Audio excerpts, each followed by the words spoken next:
Okay, welcome to Domain 5, Identity and Access Management. In this domain, we'll explore how organizations and you verify identities, control access, and maintain trust across physical and digital boundaries.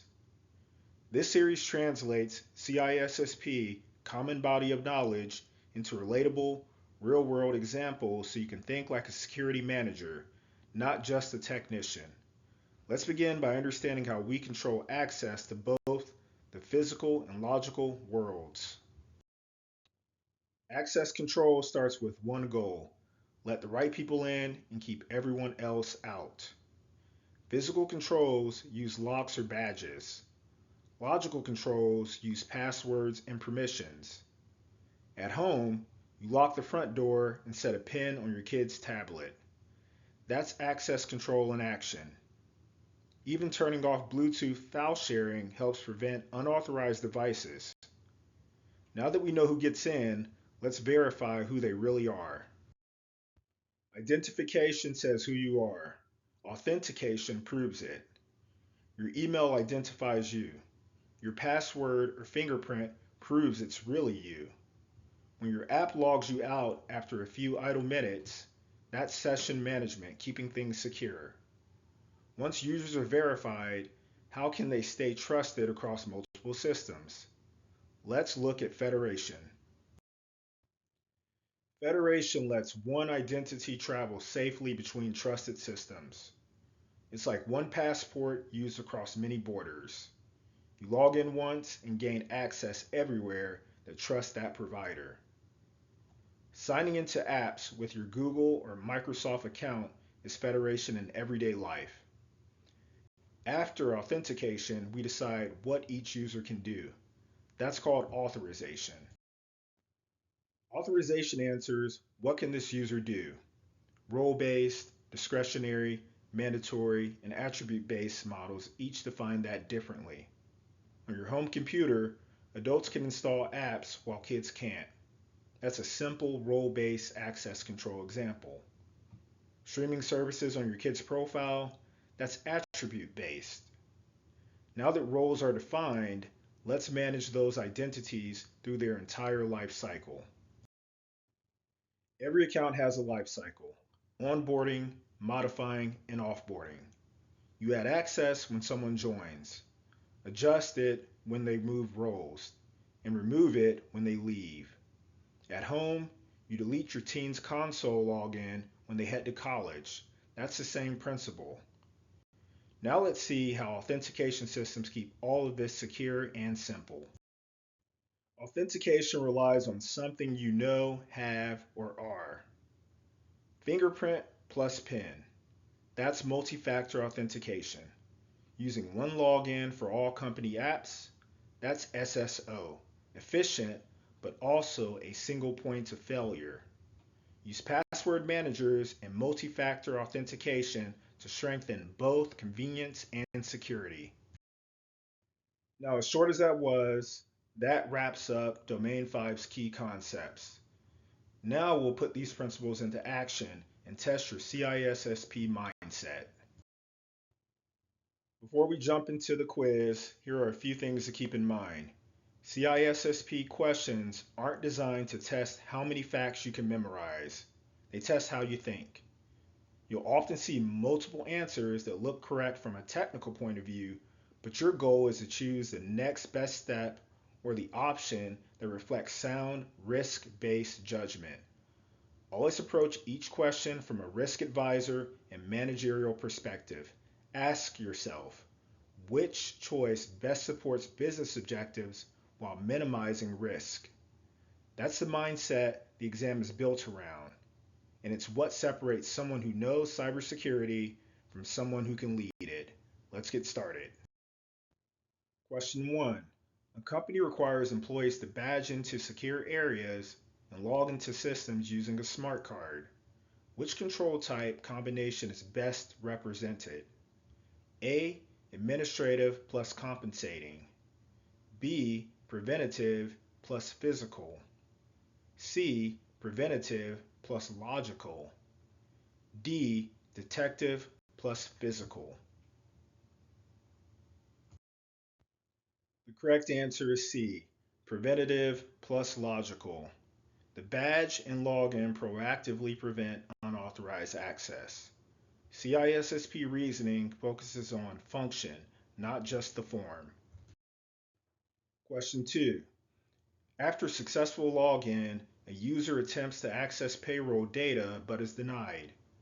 What does this failure represent? A. Authentication failure. B. Identification failure. C. Authorization enforcement. D. Session timeout. The correct answer is C. Authorization enforcement. Authentication succeeded. The user proved identity. The denial occurs at authorization, what they can do. An organization lets employees use their Microsoft 365 credentials to access a partner's CRM system. From a CISSP viewpoint, the primary security concern is A. Trust and token management between domains. B. Password complexity at the home organization. C. Network latency during authentication. D. User experience consistency. The correct answer is A. Trust and token management between domains. Federation relies on cross-domain trust and token handling. CISSP focuses on the security boundary between entities, not performance. Question 4. Which model is most appropriate for a government system handling classified data? A. Role-based access control. B. Mandatory access control. C. Discretionary access control. Or D. Attribute-based access control. The correct answer is B. Mandatory access control. Mandatory access control enforces classification levels centrally. This is perfect for sensitive data with no user discretion. Question 5. A contractor's account remains active 2 weeks after leaving. What's the best CISSP action? A. Delete the account immediately without audit. B. Ignore it until the next review. C. Revoke access and investigate why offboarding failed. D. Suspend the account and wait for human resources. The correct answer is C. Revoke access and investigate why offboarding failed. Managers just don't react. They address root cause while removing risk immediately. Question 6. Which statement best reflects CISSP level reasoning while deploying multi-factor authentication? A. It reduces impact of credential compromise by adding independent verification. B. It eliminates password attacks completely. C. It prevents all phishing attempts. D. It simplifies identity federation. The correct answer is A. It reduces impact of credential compromise by adding independent verification. Multi-factor authentication mitigates risk, but it doesn't eliminate it. CISSP logic centers on risk reduction and layered assurance. Question 7.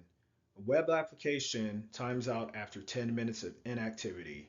What control type does this represent and why? A. Administrative, enforced by policy. B. Technical, preventative measure limiting session hijacking. C. Technical, detective measure. D. Physical, preventative. The correct answer is B. Technical, preventative measure limiting session hijacking. Automatic timeout is a technical preventative control that reduces exposure to session hijacking. The CISSP manager recognizes its strategic purpose. Question 8. A federated login fails to open when the identity provider is down. What's the best long-term mitigation? A. Increase password complexity. B. Switch to local accounts only. C. Implement redundant identity providers and stronger token validation. D. Disable single sign-on. The correct answer is C. Implement redundant identity providers and stronger token validation. CISSP managers seek resilience and continuity, not abandonment of federation, but strengthening its redundancy. Question 9. A hospital needs nurses to view records but not edit them, while doctors can update. What control should the CISO recommend? A. Role-based access with fine-grained permissions. B. Discretionary access control by users. C. Mandatory access based on classification. D. Attribute-based policy by shift hours. The correct answer is A. Role-based access with fine-grained permissions. Role-based access control with fine-grained permissions fits defined duties and is scalable. Question 10. An organization deploys SSO for efficiency. What's the most important compensating control? A. Password length policy. B. Account lockout thresholds. C. Strong multi-factor authentication and centralized monitoring. D. Separate credentials for each application. The correct answer is C. Strong multi-factor authentication and centralized monitoring. SSO creates a single point of failure. Compensate with multi-factor authentication and visibility. CISSP logic balances productivity and risk. Okay, and one bonus question. During a quarterly access review, a manager discovers that several inactive contractor accounts still exist, though none have been used. From a CISSP risk advisor perspective, what is the next best step? A. Immediately delete all inactive accounts to reduce risk. B. Verify business need and obtain formal approval before disabling or removing accounts. C. Leave accounts active until the next scheduled review for consistency. D. Require all account owners to reset their passwords to maintain audit compliance. The correct answer is B. Verify business need and obtain formal approval before disabling or removing accounts. CISSP reasoning prioritizes controlled governance over reactive action. Option B reflects due diligence, confirm whether any accounts serve a legitimate purpose, and document actions before disabling them. Okay, now let's briefly talk about how these questions reflect real CISSP thinking. Each one is designed to test judgment and layered reasoning, not just memorization. Now, will most of the questions on the exam be this simplistic? No, but the concepts still apply. The exam often focuses on identifying the best next step or the underlying principle being applied. That's one of CISSP's favorite tricks. And here's the challenge. Many answers will sound technically correct, but only one truly aligns with primary intent. The most appropriate action from a managerial, risk-based perspective. That's what separates a good technician from a true CISSP. Great work completing Domain 5, Identity and Access Management, where trust meets control. You learned how authentication, authorization, and identity lifecycle come together to secure both users and systems. Everyday actions like using multi-factor authentication, setting profiles for kids, or revoking access when someone leaves mirror enterprise best practices. Remember, CISSP is about judgment, not memorization. Think like a risk advisor. Grant access deliberately, monitor continuously, and remove privilege the moment it's no longer needed. If you're enjoying this journey, don't forget to like, share, and subscribe to support the channel. I'll see you in Domain 6, Security Assessment and Testing.